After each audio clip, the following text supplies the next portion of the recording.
Hello, my dear champions. Welcome back to Rank Up with Riya. आज हम पढ़ने वाले हैं क्लास 11th का चैप्टर 2.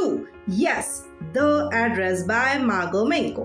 गाइस, ये चैप्टर एग्जाम्स के लिए सुपर इम्पोर्टेंट तो है, लेकिन ट्रस्ट मी ये सिर्फ चैप्टर नहीं है. ये स्टोरी है वॉर की, लॉस की और मेमोरीज की जो कभी छीनी नहीं जा सकती. एंड में नरेटर जो डिसीजन लेगी ना, सुनकर आप भी इमोशनल हो जाओगे. सो स्क्रीन पर लिखा है what hurts more, losing people और लूजिंग मेमोरीज. चैंपियंस, जरा सोचो, अगर आपके पास किसी अपने की सिर्फ यादें बच जाएं, क्या चीजें उनकी जगह ले सकती हैं? नहीं, बिल्कुल नहीं. यही है स्टोरी का मेन मैसेज. ऑथर हमें बताना चाहती हैं कि इंसान चीजों से ज्यादा इम्पोर्टेंट होते हैं और एंड में नरेटर एक ऐसा डिसीजन लेती हैं जो शायद आप कभी भी ना लो. स्टोरी स्टार्ट होती है वर्ल्ड वॉर सेकेंड के बाद. वर्ल्ड वॉर सेकेंड ने यूरोप में लाखों लोगों की जिंदगी खराब कर दी थी. हमारे नरेटर भी उन सर्वाइवर्स में से एक थे जो हॉलैंड से लौट कर आती हैं. और ये स्टोरी में जब स्टार्ट होती है तो पता चलता है कि ये क्या होती है. नरेटर और उनकी मदर जो होती हैं वो जूइस होती हैं और सीधा पहुंचती हैं ये कहाँ पर, नंबर 46 मार्कोनी स्ट्रीट. आप अपनी स्क्रीन पर देख रहे हैं वो सीन. ये वही एड्रेस था जो उनकी मदर ने उन्हें याद रखने को कहा था. मीन्स गाइस, ये स्टोरी डायरेक्टली एक्शन से स्टार्ट होती है. इस लिटरेरी डिवाइस को बोलते हैं इन मेरिज रेस. मतलब स्टोरी बीच से स्टार्ट होती है. इन मेरिज रेस एग्जाम पॉइंटर के लिए बहुत ज्यादा इंपॉर्टेंट है. Story begins in the middle of the action. जैसे मार्वल मूवीज का भी इतना डायरेक्ट ओपनिंग नहीं होता है जितना इन्होंने कर दिया. समझ रहे हो ना? यस. अब नरेटर दरवाजे के सामने खड़ी है. उसके मन में डाउट है, क्या मैं सही घर पर आई हूँ? दरवाजा खुलता है, बिल्कुल क्लियर, और सामने होती है Mrs Darling. Mrs Darling, who is she? वो नरेटर को पहचान लेती हैं. कौन? मिसेस डॉर्लिंग जैसे ही दरवाजा खोलती हैं वो हमारे नरेटर को पहचान लेती हैं, लेकिन खुशी की जगह उनके चेहरे पर टेंशन थी. टेंशन? ऑथर ने मिसेस डॉर्लिंग की सिर्फ फिजिकल अपीयरेंस बताई है, उनकी फीलिंग्स नहीं बताई गई हैं कहीं भी. क्यों? क्योंकि वो इमोशनली डिटैच्ड कैरेक्टर हैं, ये ऑथर दिखाना चाहता है. लेकिन असली शॉक अभी बाकी था. नरेटर की नजर अचानक से मिसेस डॉर्लिंग के कपड़ों पे पड़ती है. गाइस, मिसेस डॉर्लिंग नरेटर की मदर का ग्रीन कार्डिगन पहने हुई थी. क्या आप पिक्चर में देख पा रहे हैं? Same colour, same buttons. मतलब नरेटर की मदर का कार्डिगन था जो उन्होंने पहना हुआ था. मतलब सामान सिर्फ रखा नहीं गया था, उसे अपना बना लिया गया था. Let me explain this. Green cardigans symbolize करता है यहाँ पे बिट्रेयल को, यानी विश्वासघात को. जो अमानत थी वो पोजेशन बन गई है, उस पे हक जमाया जा रहा है. नरेटर भी लाइक, दीदी ये तो हमारा है, हमें वापस कर दो. पर ऐसा कहाँ होता है? अब देखते हैं मिसेस डॉर्लिंग का अगला रिएक्शन क्या होता है. बच्चे मेरे, what is happening here is, जो नरेटर की मदर हैं उनका नाम है मिसेस एस, और मिसेस एस ने अपनी कुछ बिलोंगिंग्स रखने को दे दी थी मिसेस डॉर्लिंग को, अपनी किसी पुरानी एक्वेंटेंस को, जिससे कि वॉर के बाद, जब वो जूइस हैं तो वॉर के बाद उनका सारा सामान कभी भी वापस उन पर रिटर्न आ सके और वो उसे संभाल के रखेंगी मिसेस डॉर्लिंग. ये माना गया था हमारी राइटर के मदर की तरफ से. जब नरेटर बात करना चाहती हैं उनसे, मिसेस डॉर्लिंग से, तो मिसेस डॉर्लिंग तुरंत कहती हैं, I regret, I can not do anything for you. Oh my god. और दरवाजा मुंह पे बंद कर देती हैं. इतनी बेइज्जती तो कभी नहीं हुई, मैं होता तो कभी नहीं सहता.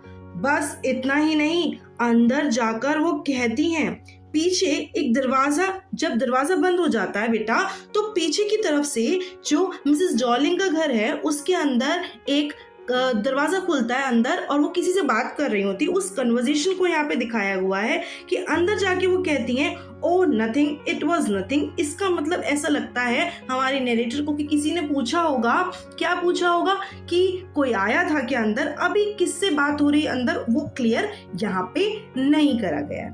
गाइस ये जो 3 वर्ड्स हैं वो बहुत पावरफुल हैं, इट वाज नथिंग, क्योंकि ये किसी एक इंसान के लिए इट वाज नथिंग हो सकता है बट दूसरे इंसान के लिए बहुत इंपॉर्टेंट होता है। जैसे नरेटर की पूरी आइडेंटिटी यहीं खत्म हो गई हो, जैसे वो आई थी बात करने बट उनके मुंह पे बिल्कुल दरवाजा बंद करके ये बोल दिया गया कोई बात नहीं थी। ये इमोशनल कोल्डनेस और सेल्फिशनेस को दिखाता है। किसकी? ये दिखाता है emotional coldness of Mrs Darling का कैरेक्टर। इमोशनल डैमेज लेवल समझ रहे हो, 1000 चला गया है। अगर आप नरेटर होते, क्या आप फिर वापस आते इतनी घनी बेइज्जती के बाद? Oh my God, let's figure out. Door से रिजेक्ट होने के बाद नरेटर स्टेशन की तरफ चल पड़ती है और यहीं से स्टोरी का फ्लैशबैक में चली जाती हैं। वो सोच रही होती हैं पुरानी यादों के बारे में। फ्लैशबैक मतलब पास्ट के इवेंट्स को याद करना। उससे याद आता है कि वॉर के दौरान घर में धीरे धीरे बदलाव आ रहा था, चीजें गायब हो रही थी। अच्छा मैम, कहाँ जा रही थी ये चीजें? जरा रुको, जरा सब बता देंगे। ऑथर ने फ्लैशबैक यूज किया क्योंकि मेमोरी भी इसी तरह काम करती है। हम प्रेजेंट से अचानक पास्ट में चले जाते हैं और यहाँ पे जो लिटरेरी डिवाइस यूज करी गई है वो फ्लैशबैक यूज करी गई है। क्या ये आपको क्लियर है? Yes ma'am. हमारा दिमाग भी कभी कभी रैंडम फ्लैशबैक मशीन बन जाता है और वो वापस ही नहीं आ पाता है। खैर छोड़ो इस बात को। नरेटर की मदर जो हैं वो बहुत सिंपल और ट्रस्टिंग नेचर की दिखाई गई हैं। यहाँ पे उन्होंने मिसेस डॉर्लिंग को अपना पूरा सामान पुराना परिचित मानकर दे दिया था। उन्हें लगा कि मिसेस डॉर्लिंग उनकी मदद कर रही हैं। वो ये सोचती हैं कि think of the risk she runs, मतलब वो ये सोचती हैं कि ओ माय गॉड, ये मेरे लिए कितना कर रही हैं, कितना रिस्क ले रही हैं, इतना हैवी सामान अपने साथ कैरी करके लेके जाते हैं। यानी मदर को लगता था कि मिसेस डॉर्लिंग उनका सामान बचाने के लिए रिस्क ले रही हैं। आपको क्या लगता है गाइज? लेकिन गाइज कभी कभी ज्यादा ट्रस्ट भी प्रॉब्लम बन सकता है। मदर की जो इनोसेंस थी ही उनकी ट्रेजेडी बन गई। Let's see how. एक्सपेक्टेशन जो थी उनकी वो एक गुड नेबर वाली थी, बट रियलिटी जो हुई वो हुआ है एक प्लॉट में पूरा विलन वाला ट्विस्ट आया है। पर मदर बार बार एक एड्रेस क्यों याद करवाती थी? वो अपनी डॉटर को बोलती हैं कि बेटा please remember Markovnikov street number 46, Markovnikov street number 46, यही है हमारा चैप्टर का एड्रेस। और इस एड्रेस को क्यों रिमेम्बर करने के लिए बार बार बोला जाता था नरेटर की मदर की तरफ से। Remember the address, mother narrator से बार बार कहती हैं नंबर 46 को रिमेंबर करो, उसे याद रखो।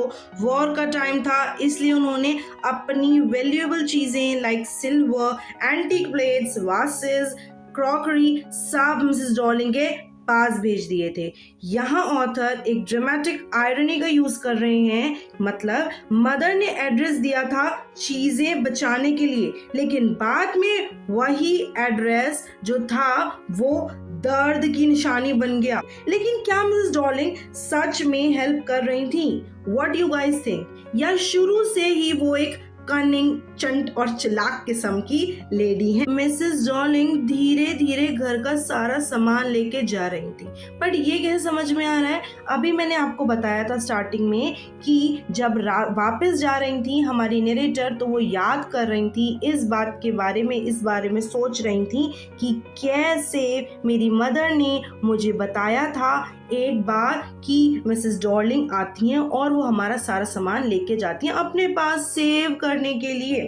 ओके, अब हमें समझ आता है कि मिस डॉर्लिंग धीरे धीरे यहाँ से सारा सामान लेके जा रही हैं, like silver plates, antique dishes, vases, crockery, एक एक करके सब कुछ। गाइस सबसे ज्यादा सस्पिशियस बात ये थी कि मिसेस डॉर्लिंग एग्जैक्टली तभी वापस आई थी जब वॉर शुरू हुआ था। क्या कुछ गड़बड़ है यहाँ पे? लगता तो है दया, दाल में कुछ तो काला। कोइंसिडेंस नहीं था या पहले से कोई प्लानिंग थी? ऑथर हिंट देती हैं कि मिसेस डॉर्लिंग ने सिचुएशन का फायदा उठाया है। वॉर ने लोगों को डरा दिया था और कुछ लोगों ने इसी डर का फायदा उठाया है। अपॉर्चुनिटी देखो, लेकिन गलत वाली है ये। लेकिन वॉर के बाद नरेटर ने इतने सालों तक वापस आने की हिम्मत क्यों नहीं करी? ये भी तो बहुत बड़ा क्वेश्चन है। मैं और आप तो यही सोच रहे हैं। द सेकेंड विजिट, वॉर खत्म हो गया, हॉलैंड आजाद हो गया, लेकिन नरेटर तुरंत नंबर 46 नहीं गई। क्यों? ऐसा क्या हुआ? क्योंकि कुछ जख्म वक्त भर नहीं देता। ये बहुत प्रॉब्लम होती है। मतलब उनको बहुत टाइम लग रहा था उस जगह पे वापस जाने में, और अपनी मदर को उन्हें पता है कि अगर वो वापस जाएंगी तो उनको अपनी मदर की दोबारा याद आएगी। और कुछ जख्म यादें हमेशा ताजा रखती है। What's that? वो इमोशनली रेडी नहीं थी। फाइनली एक दिन वो हिम्मत करती हैं और दोबारा नंबर 46 पर पहुंचती हैं और दरवाजा नॉक करा जा रहा है। क्या आपको दरवाजा नॉक करने की आवाज आ रही है? यस गाइस, ग्रीफ सबके लिए अलग अलग होता है। डर सबके लिए अलग अलग होता है। दुख सबके लिए अलग होता है। कोई जल्दी किसी दर्द से रिकवर करता है, कोई बहुत देर में उसको रिकवर कर पाता है। ऑथर यही दिखाना चाहती थी हमें। Trauma has entered the chat, you get it? Yes I know, champions हो तुम लोग मेरे। आप होते तो क्या दोबारा उस घर में जाते? मेरी बेइज्जती हो गई इतनी, मैं तो नहीं जाती। बट देखते हैं हमारी नरेटर ने क्या किया इस मोमेंट पे। अब सीन में एंटर होती हैं हमारी डॉर्लिंग की डॉटर। इस बार दरवाजा मिसेस डॉर्लिंग नहीं खोलती हैं, एक यंग गर्ल दरवाजा खोलती है, ये बहुत प्रिटी तरह से ड्रेस होके। ओ माय गॉड, मैं इतनी सुंदर हूं, मैं क्या करूं। ये मिसेस डॉर्लिंग की डॉटर थी। ये वो नरेटर को पहचानती भी नहीं, लेकिन फिर भी प्यार से कहती हैं, my mother isn't home but you can come in. Oh my God, इतना प्यार से कौन बात करता है? मैं तो पिघल गई। गाइस, कितना बड़ा कंट्रास्ट है देखो। मदर कोल्ड थी, डॉटर कितनी वार्म थी नेचर में। डॉटर इनोसेंस का सिंबल है, ये आपको याद रखना एग्जाम के लिए इंपॉर्टेंट है। उससे अपनी मदर के एक्शंस के बारे में कुछ नहीं पता कि मदर जो है वो एक नंबर की विलेन है और डॉटर जो है वो हमारी प्योर सी सोल है। यस, अब नरेटर उस रूम में एंटर करेगी जहां उसकी मम्मी की और उनकी पुरानी बिलोंगिंग्स पड़ी हैं। इट मींस उनकी पुरानी यादें हैं। Let's enter. नरेटर घर के अंदर जाती हैं, उसकी नजर टेबल क्लॉथ पे पड़ती है। Table cloth? What's that ma'am, क्या हो गया ये? टेबल क्लॉथ देखती हैं, टी पॉट देखती हैं, स्पून्स, कटलरी, सब कुछ उसकी मदर का था, लेकिन सब कुछ अजीब लग रहा था। तब नरेटर कहती हैं, अ room I knew and I did not know. ये बात इतनी अच्छे से ध्यान रखनी है कि आपको एग्जाम में क्लिक कर जाए कि इसका मीनिंग क्या था। क्या लाइन है गाइस? देखिए, न्यू मतलब ऑब्जेक्ट्स पहचान में आ रहे थे। डिड नॉट नो मतलब उनमें मम्मी का प्यार नहीं था, क्योंकि अब उनकी मदर इस दुनिया में नहीं रही है। She is no more. Context बदल चुका है। ऑक्सीमोरन जो है यहाँ पर वो क्या है? वो बहुत एग्जाम फेवरेट है। टू अपोजिट आइडियाज को एक साथ जोड़ता है। इसीलिए यहाँ पे बोला है कि क्या बोला है कि a room I knew and I did not know. Same objects हैं बट डिफरेंट वाइब थी उनके लिए। आगे क्या होता है? नरेटर टेबल क्लॉथ को देखती हैं, उस पर एक बर्न मार्क था। मैम ये क्या हो रहा है? इट मीन्स ये टेबल क्लॉथ भी हमारी नरेटर का ही था, उनकी ही बिलोंगिंग थी। ओके, उस पर एक बर्न मार्क था, एक छोटा सा जलने का निशान, और नरेटर उसे तुरंत पहचान लेती हैं। इतनी ज्यादा अटेंटिव कोई कैसे हो सकता है? क्यों? क्योंकि मेमोरीज को सर्टिफिकेट की जरूरत नहीं होती, वो सर्टिफिकेट बनवा के आते हैं। ये बर्न मार्क ओनरशिप का प्रूफ नहीं था, ये मेमोरी का प्रूफ था। रियल ओनरशिप दिल में होती है, समझ रहे हो ना? बर्न मार्क याद रखेंगे मेरे प्यारे बच्चों, बर्न मार्क मेमोरी को बताता है। जैसे गूगल फोटोज डिलीट हो सकती हैं, मेमोरीज कभी डिलीट नहीं होती है हमारे दिमाग से। क्या आपके पास भी कोई ऐसी मेमोरी है जो कभी भुलाई नहीं जा सकती? अगर कोई है तो प्लीज कमेंट करो और देखते हैं फिर ऐसी कौन सी मेमोरी है वो। बताओगे कि नहीं, ये भी तो देखा जाए। चलो आगे बढ़ते हैं। T among memories. What happened? Darling की डॉटर नरेटर को चाय ऑफर करती है। यार चाय लवर, प्लीज गाइज, हम मुझे पता है आप सब लोग मेरी तरह चाय लवर हैं, ठीक है। चाय उन्हीं कप्स में सर्व होती है जो उसकी मदर की थी, मतलब कप्स भी उनके हैं, देख रहे हो, कुछ नहीं है इनके पास खुद का ही, सब कुछ इनका ही था। सिल्वर स्पून्स भी वही थे, लेकिन नरेटर को कुछ भी अपना नहीं लग रहा था। गाइस, ऑब्जेक्ट्स वही थे पर उनसे जुड़ी जो जिंदगी थी वो गायब हो चुकी थी। उनकी मदर अब नहीं है, इसलिए उन्हें लग रहा है कि हर एक चीज जो है वो लिविंग होती, वो लिवली होती अगर उनकी मम्मी जिंदा होती। ऑथर दिखाना चाहते हैं यहाँ पे कि चीजों की वैल्यू उन लोगों से होती है जो उनसे जुड़े होते हैं, लाइक हर मदर। लोग चले जाते हैं तो चीजें भी खाली हो जाती हैं। ये चीजें आपको याद रखनी है क्योंकि आपके एग्जाम पॉइंट के हिसाब से इंपॉर्टेंट है। एक्सपेक्टेशन क्या थी? नॉस्टैल्जिया। रियलिटी जो है, हमारा रियलिटी चेक जो है इमोशनल डैमेज हो चुका है। अब आता है स्टोरी का सबसे पावरफुल डिसीजन। क्या था वो? अब नरेटर के पास चॉइस थी, वो सारा सामान वापस ले जा सकती थी, लेकिन उसने कुछ भी नहीं लिया। हैं? क्यों? ऐसा क्यों किया उसने? क्योंकि उसे समझ आ गया था ऑब्जेक्ट्स बिना लोगों के मीनिंगलेस होते हैं। उसने डिसाइड किया, I would not go back. I had forgotten the address. Okay, guys, यहाँ forgetting weakness नहीं है, ये healing है, ये acceptance है। एग्जाम के लिए इंपॉर्टेंट क्या है? The address पास्ट को बताती है और फॉरगेटिंग नेचर जो है वो हीलिंग को बताता है। ये बताता है कि हीलिंग हो रही है with time. Sometimes moving on is the bravest thing you can do. Okay guys, अब क्विकली नरेटर का करेक्टर स्केच देखते हैं। शार्प एंड ऑब्जर्वेंट, यस, उसने ऑब्जेक्ट्स की मिसिंग होने को तुरंत नोटिस किया था, है कि नहीं? याद है आप लोगों की नहीं? ये बताओ जरा। पोस्ट वॉर सर्वाइवर हैं वो, ये बात पता है हमें। वॉर के बाद भी उसने हिम्मत नहीं हारी थी। Wise enough to go there. कैसे?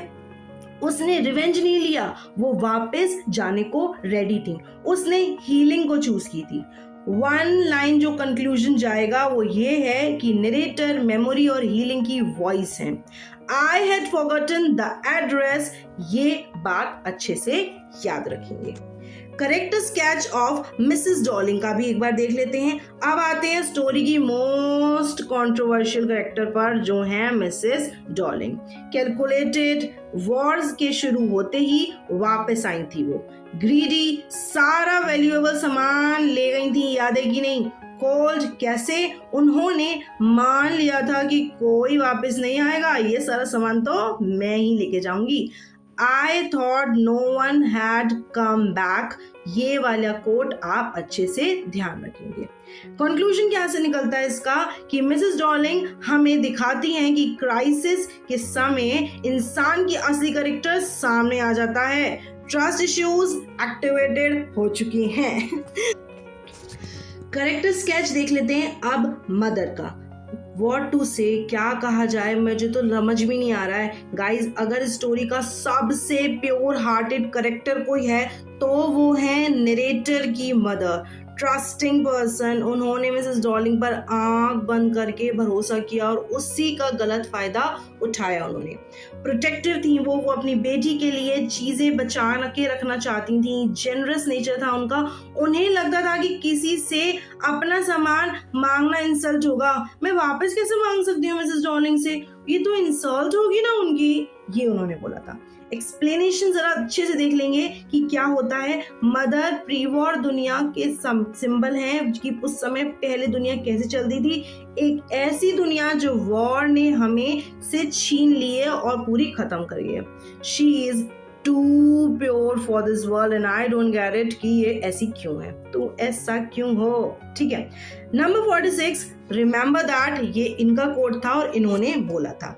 आगे चलते हैं, character sketch of Darling's daughter Cutie Pie. अब बात करते हैं डार्लिंग की डॉटर की।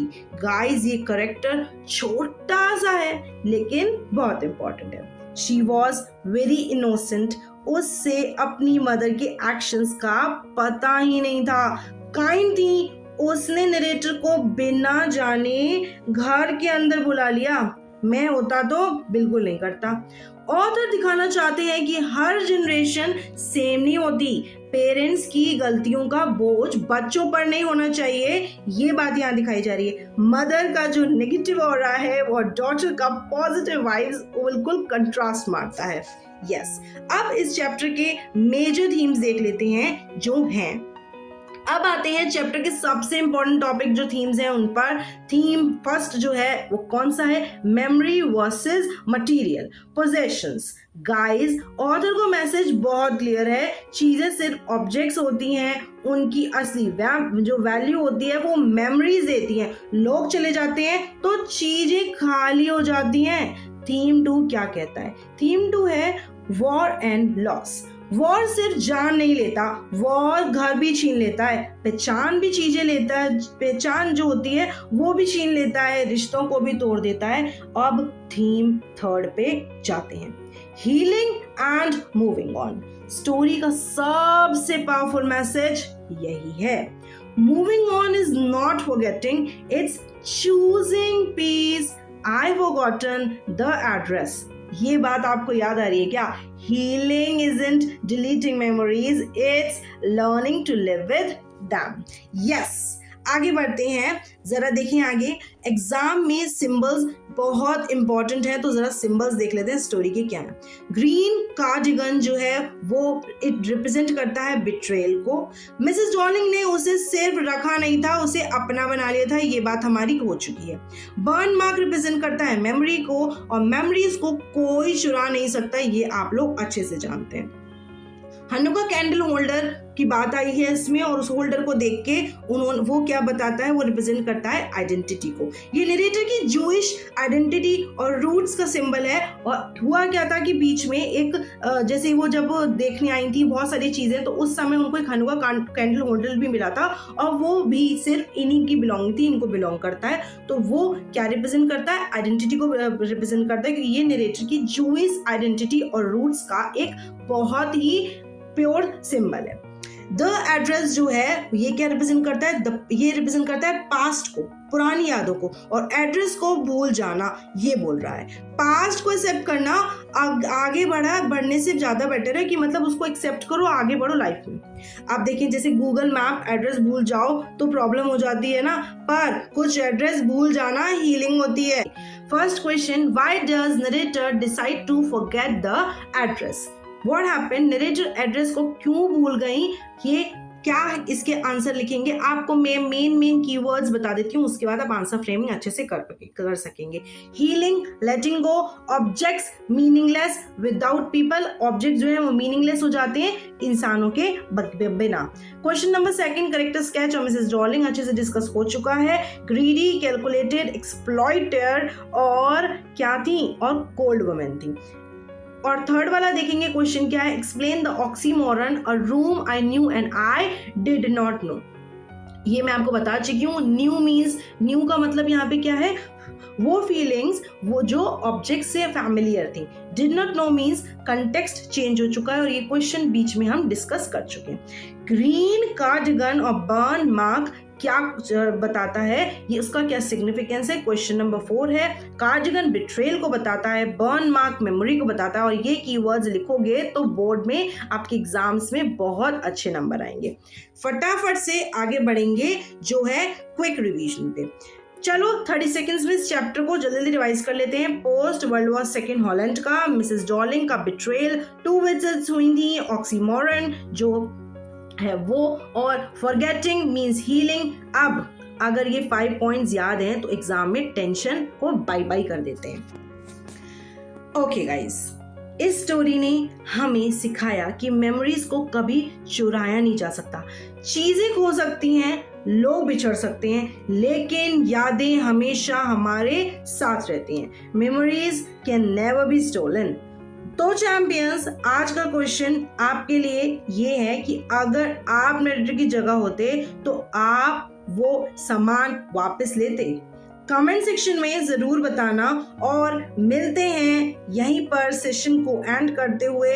मिलते हैं एक और पावरफुल चैप्टर के साथ। तब तक के लिए खुश रहिए, मुस्कुराते रहिए। This is Riya Bhatia signing off. और make your parents proud my dear champion.